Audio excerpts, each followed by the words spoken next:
Eto na nga mga chong, marami tayong basketball updates! Justin Brownlee, bakit nga ba excited sa ipapakita ng Ginebra sa kanilang mga susunod na laro?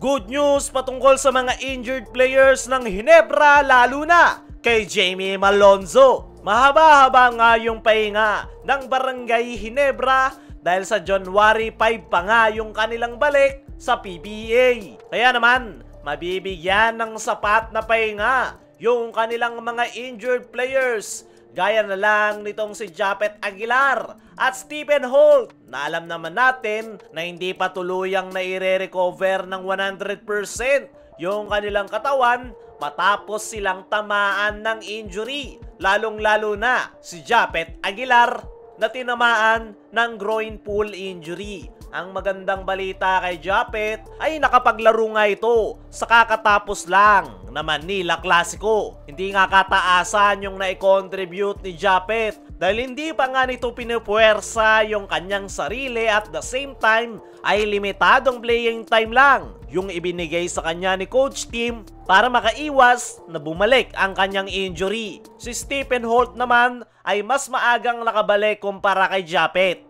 pero nakaapekto nga sa kanyang laro yung kanyang injury, kaya hindi ito masyadong ramdam sa nakalipas na Manila Clasico. At patungkol naman dito sa kanilang high-flying forward na si Jamie Malonzo, ay nabanggit na nga mismo ni Coach Tim Cone na after Christmas ay makakabalik in action na sa kanilang kupunan itong si Jamie, at napakalaking impact niyan para sa kanilang kupunan dahil nangangailangan nga si Coach Tim ng dagdag reinforcement pagdating sa kanilang frontcourt position dahil tanging si Japet at Troy Rosario lang yung kanilang inaasahan sa ilalim. Kaya naman, kapag nakabalik itong si Malonzo, ay napakalaki ng magiging impact niyan para sa Barangay Ginebra. Pero i-expect nyo mga chong na hindi agad mailalabas ni Malonzo ang kanyang laro dahil kakagaling lang nito sa injury at matagal-tagal nga itong hindi nakapaglaro. Kaya naman, nandoon yung kalawang at maninibago pa ito sa laro matapos ang kanyang injury. Expected nga rin na makakabalik na by January itong isa pa nilang big man na si Isaac Goh. Hindi ganun kalaki yung impact niya sa Barangay Ginebra, pero kakailanganin pa rin ni Coach Tim yung presence ni Isaac Goh para mas patibayin yung kanilang frontcourt position. Bukod dyan, ay expected rin na magbabalik na itong kanilang shooting guard na si Jeremiah Gray. Kasalukuyan na ngang nagpapakondisyon ang nasabing gwardya at mas lalo nga nitong ini-improve ngayon yung kanyang outside shooting. Kaya naman, napakalaking bagay para sa kupunan ni Coach Tim Cone kapag nakabalik na itong si Jeremiah Gray dahil additional option ito ng kanilang kupunan pagdating sa outside shooting. Kaya naman, napakagandang balita yung mahabang pahinga ngayon ng Barangay Ginebra matapos yung kanilang sunod-sunod na game schedule sa buwan ng December.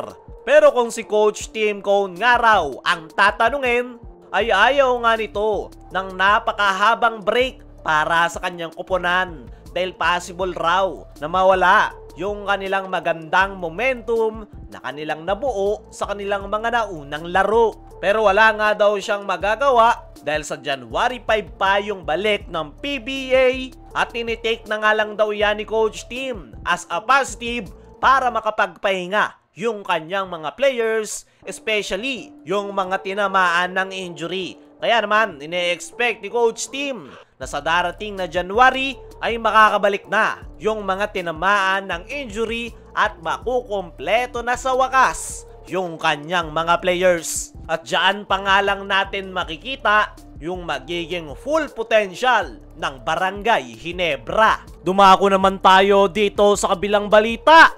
Justin Brownlee, bakit nga ba excited sa ipapakita ng Ginebra sa kanilang mga susunod na laro? Sa nakalipas na Manila Clasico ay napakaganda ng ipinakitang performance ng Barangay Ginebra kung saan ay nahabol nila ang napakalaking kalamangan ng Magnolia Hotshots at nagtapos sa isang dramatic ending matapos ang buzzer beater 3 ni Scottie Thompson. Ayon nga mismo kay Justin Brownlee, ay sobrang saya at mas naging extra special yung kanilang Christmas dahil sa kanilang pagkakapanalo, lalong-lalo na dahil sa tira ni Scottie Thompson. Masaya nga rin itong si Justin Brownlee na sinuportahan sila ng libo-libong fans sa loob ng game venue at nakapagbigay sila ng magandang performance. Nabanggit pa nga nitong si JB na bukod sa big shot ni Scottie Thompson ay nandyan nga rin daw si RJ Abarrientos na nag-step up para sa kanila at overall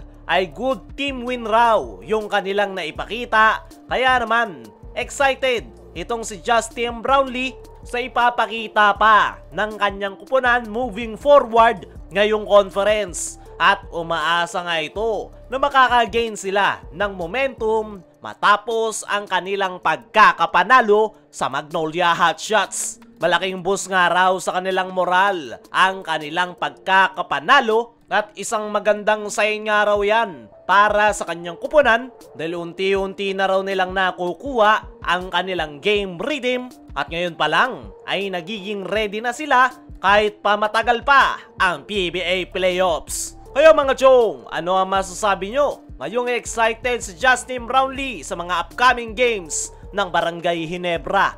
Ano rin yung masasabi nyo sa magandang balita patungkol sa mga injured players ng Ginebra? I-comment mo lang dyan sa ibaba.